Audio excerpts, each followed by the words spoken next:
হযরত আবু বকর রাদিয়াল্লাহু তাআলা আনহু, এই আবু বকর রাদিয়াল্লাহু তাআলা আনহু প্রথম যে যুদ্ধ করেছিলেন, এই যুদ্ধটা ইসলাম কায়েমের জন্য করেন নাই। এই যুদ্ধটা দিন বিজয়ের জন্য করেন নাই, শত্রু পক্ষকে দমন করার জন্য করেন নাই। চারটা গুত্রের ব্যক্তি একত্রিত হয়ে তারা বলেছিল, মুহাম্মদ রাসূল বেঁচে থাকা অবস্থায় জাকাত দিয়েছে, এখন আর আমরা আমাদের টাকা জাকাত দিতে পারবো না। হযরত ওমর বলল, ওদের সাথে মারামারি করা যাবে না, কারণ এই মুহূর্তে রাসূল নাই, আমরা আছি বিশৃঙ্খলার ভিতরে, এদিক সেদিক দৌড়াদৌড়ি করতেছে মানুষ, কেউ বা নবুয়তের দায়িত্ব মানে নবুয়তের দাবি করতেছে। হযরত ওমরকে, একজন নরম মানুষ, একজন ভদ্র মানুষ, একজন মাথা নিচু করে থাকা মানুষ, বয়বৃদ্ধ মানুষ, আবু বকর ক্ষিপ্ত হয়ে চোখটাকে লাল বর্ণ করে ওমরকে বললেন, ওমর, এটা হলো আল্লাহর বিধান, নামাজ তুমি পড়ো এইটা ফরজ মনে করো, জাকাত আদায় করবা এটাতে তুমি ফরজ মনে করতেছ না, এখানে এসে হাত সত্যাচ্ছ, তোমরা চলে যাও, আমি একাই লড়াই করে ওদের কাছ থেকে জাকাত আদায় করবো। জোরে কন্যা মারহাবা। কারণ টাকা ছাড়া ইসলাম বেশি দিন টিকে থাকতে পারবে না। আমার ভাইয়েরা, সর্বপ্রথম আবু বকর যুদ্ধ করলেন এই জাকাতের টাকা আদায় করার জন্য। আমি যে একটা কথা মাঝখানে বললাম যে টাকা ছাড়া ইসলাম টিকে থাকতে পারবে না, যেমন উদাহরণ এক্সাম্পল, হযরত খাদিজাতুল কুবরা রাদিয়াল্লাহু তাআলা আনহা মদিনা মক্কায় সবচাইতে বেশি বড়লোক ছিলেন।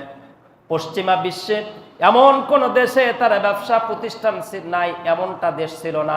যেমন চায়নার ব্যবসা পৃথিবীর অর্ধেকটা দেশে রয়েছে, প্রত্যেকটা বাংলাদেশের ঘরে ঘরে চায়নার প্রোডাক্ট ঢুকিয়ে গিয়েছে, ওই রকম খাদিজার প্রোডাক্ট প্রত্যেকটা ঘরে ঘরে ঢুকে যেত, প্রত্যেকটা মানুষ খাদিজার প্রোডাক্ট ব্যবহার করত, ব্যবহার না করলেই পারত না। ওই খাদিজাকে দিয়ে আল্লাহ পাক মুহাম্মদ রাসূল সাল্লাল্লাহু আলাইহি ওয়াসাল্লামের বিবাহ শাদী যখন বন্ধন করে দিলেন, খাদিজার জীবনের যত অর্থ সম্পদ, স্থাবর অস্থাবর, বাড়ি ঘর, জায়গা জমি, ব্যবসা প্রতিষ্ঠান যা ছিল, সব টাকা ইসলামের জন্য, নবীদের জন্য উৎসর্গ করে দিলেন। ইসলাম দ্রুত কায়েম হয়ে গেল। জোরে কন্যা সুবহানাল্লাহ। মসজিদ টাকা ছাড়া চলবে না, মাদ্রাসা টাকা ছাড়া চলবে না, দেশ টাকা ছাড়া চলবে না। এই জন্য আল্লাহ পাক বললেন, শুধু ইবাদতটাকে নামাজ মনে করিও না, নামাজের পরে যে বিধান আমি আল্লাহ সফল ব্যক্তিদের জন্য দান করলাম, ওইটার নাম হলো জাকাত। জাকাত না দিয়া সারা জীবন যতই কপাল দিয়া ঠেলাঠেলি করেন, জাকাত না দিয়া যতই বড় বড় গল্প করেন, কোনো লাভ হবে না। পুরা বডির রক্ত নাফাক হয়ে গিয়েছে, তাড়াতাড়ি ব্লাডটা পরিষ্কার করেন, না হলে ক্যান্সারে মরে যাবেন, ঠেকানো যাবে না। নবীজি মসজিদে নববীতে এই যাকাতের কথা বলতেছিলেন, আর নবীজি বললেন, যাকাত দাতা ব্যক্তিদের মান সামানাগুলো আল্লাহ পাক দুনিয়াতে রক্ষা করেন।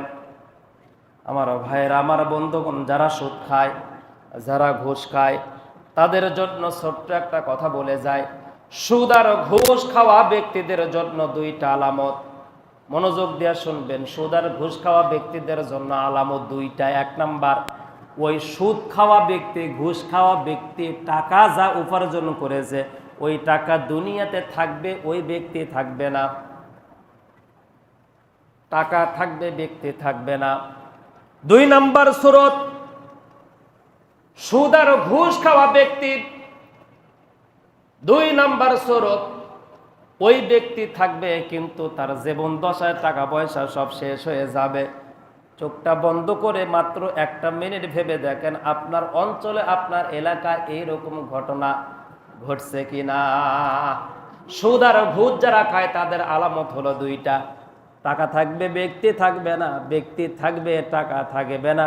রসুলের পবিত্র জবানের কথা, ওই প্রজন্ম থেকে প্রজন্ম পর্যন্ত যাওয়া লাগবে না, তার পূর্বে দেখবেন সব কিছু উধাও হয়ে যাবে। প্র্যাকটিক্যাল প্রমাণ, আমার যেই গ্রামে জন্মগ্রহণ করেছি, প্রায় 70 একর জমি ক্রয় করেছিল সুদের টাকায়। বড় ছেলেটা গাঁজা খাইতে খাইতে, মদ খাইতে খাইতে জীবনটা শেষ, এখন পাগল। আর ছোট ছেলেটা ক্যাসিনোর ব্যবসা, এরপর অনলাইনের ব্যবসা করতে করতে এখন ওরও মাথা খারাপ। যা বাবা দিয়ে গিয়েছিল 1.5 কোটি টাকা, তাও শেষ করে দিয়েছে। এখনো বর্তমান দেশ বিদেশে হাসপাতালে ঘুরতেছে। 2টা ছেলের জন্য যা ব্যাংকে ডিপোজিট করে রেখে গিয়েছিল, ব্যাংক শেষ, জমি জমা শেষ, কয়েকদিন পরে মানুষের দ্বারা যাওয়া লাগবে। এইটা হলো সুদের স্বরূপ, এইটা হলো ঘুষের স্বরূপ, আর বেশি বলার দরকার নাই। নবীজি বললেন মসজিদে নববীতে এই জাকাতের কথা। ইহুদি একজন মহিলা এই জাকাতের বর্ণনা শুনলেন যে জাকাত দ্বারা দুনিয়াতে দেবে, তাদেরকে আল্লাহ পাক এই দুনিয়াতে সিকিউরিটি দিবে এবং তাদের মাল সামানা বেড়ে দিবে। এই কথা শোনার পরে বাড়িতে চলে গেলেন। যাওয়ার পর আত্মীয় স্বজনকে বললেন, যত টাকা আছে ব্যাংকের ম্যানেজার হিসাব কিতাব করো। হিসাব কিতাব করার পরে লাখে 2,500 টাকা দিয়ে দাও গরিব মিসকিনদেরকে। এইটা যখন তিনি হিসাব কিতাব করলেন, অঢেল সম্পদ হয়ে গেল, অনেক সম্পদ হয়ে গেল। ওই ইহুদি মহিলার ভাই ব্রাদার আত্মীয় স্বজন এসে বলল, পাগলের মতে সম্পদগুলা তুমি এভাবে পৃথক করলে কেন, সাইড করলে কেন?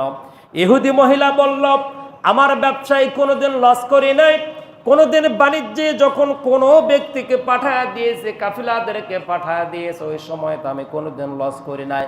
আজকে তোমরা আমাকে কেন পাগল বলছো? আমরা এই জন্য পাগল বলছে, টাকাগুলো সম্পদগুলো তুমি কি করবা? ইহুদি মহিলা বলল, এগুলো আমি জাকাত দিয়ে দিব, এগুলো আমি গরিব মিসকিনকে দিয়ে দিব। এইটা নাকি স্রষ্টার হক। বলে, কে তোমার এই কথাগুলো শিখাইছে?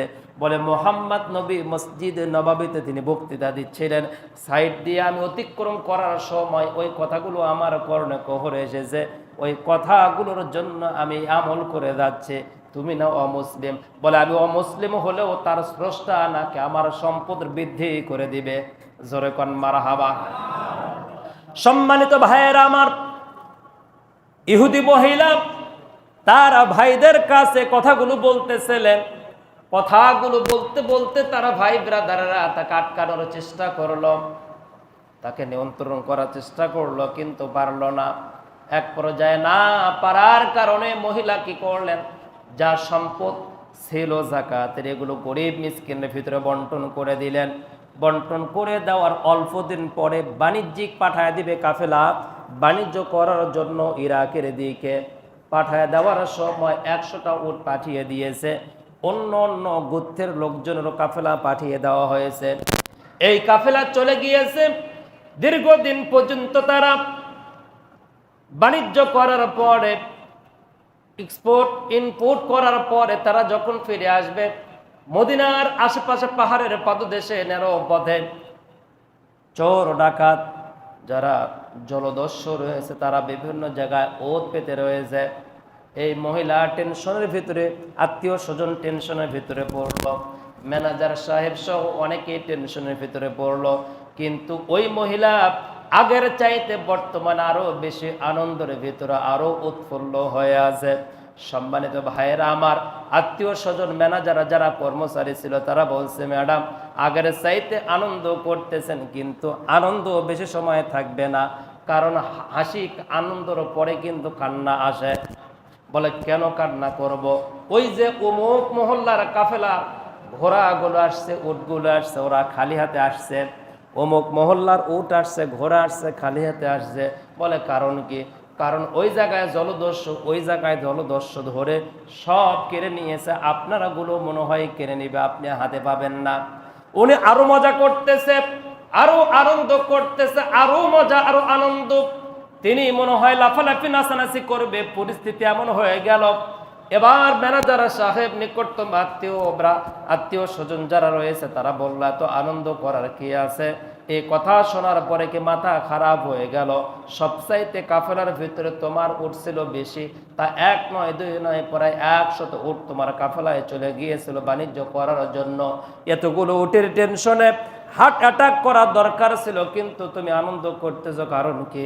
বলে, আনন্দ করার কারণটা এখন বলবো না, ওই আমার উট বাড়িতে আসার পরে বলবো, তা না হলে তোমরা বিশ্বাস করবা না। উট চলে আসলো, কাফেলার লোকজন চলে আসলো। আসার পরে ম্যানেজার সাহেব দেখে আশ্চর্য, কি বলবে হিসাব কিতাব? উঠের মাল যা ছিল যা ওই আগের মতো অক্ষত অবস্থায়। দেখার পরে কি জিজ্ঞাসা করবে, শুধু বারবার ঘুরে ঘুরে দেখে আর বলে, আমাদের উট? বলে, হ্যাঁ স্যার, আপনার উট ছিল। বলে দেখি দাগগুলো, নাম্বারগুলো দাগগুলো দেখলো, কিন্তু তার ভিতরে দেখা গেল একটাও অসুস্থ।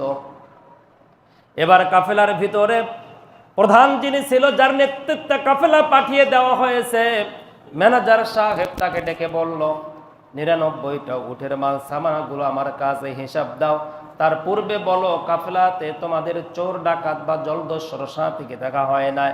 বলে হ্যাঁ সারা হয়েছে, জলদস্যু আমাদেরকে টার্গেট করেছিল, কিন্তু আমাদের পূর্বে যারা ছিল তাদেরকে নিয়ে চলে গিয়েছে, আমাদের সাথে সাক্ষাৎ হয় নাই, দেখাও হয় নাই, কারণ কি?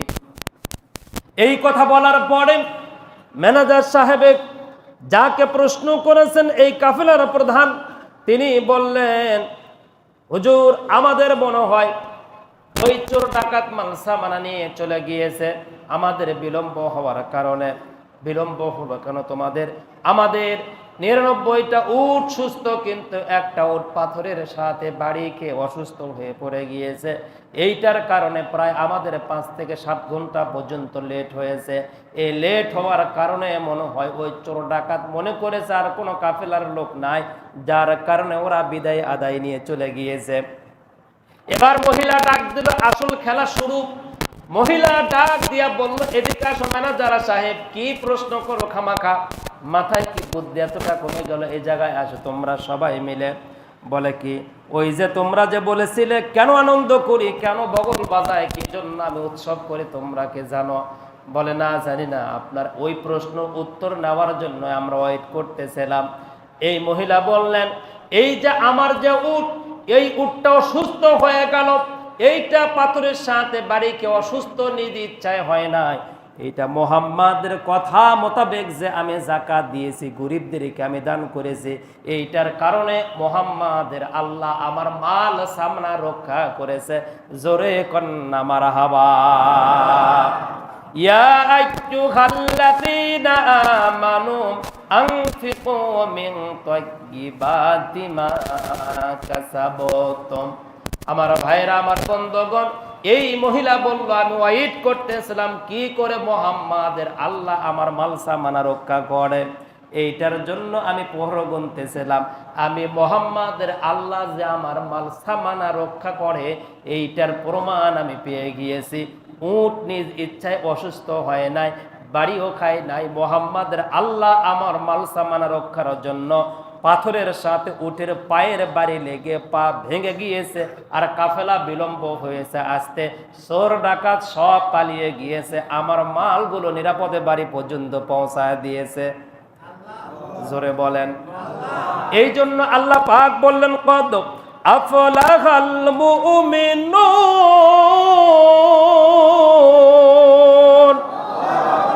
আল্লাযীনা হুম ফী সালাতিহিম খাশিউন ওয়াল্লাযীনা হুম আনিল লাগবি মুরিদুন ওয়াল্লাযীনা হুম লিয-যাকাতি ফাইলুন।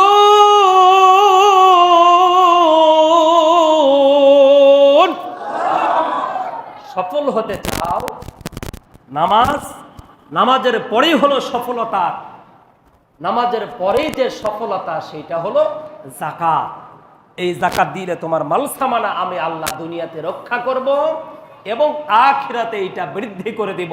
সূরাতুল বাকারা 3 নম্বর পারার 2 নম্বর পৃষ্ঠায় আল্লাহ পরিষ্কার করে বলে দিয়েছেন।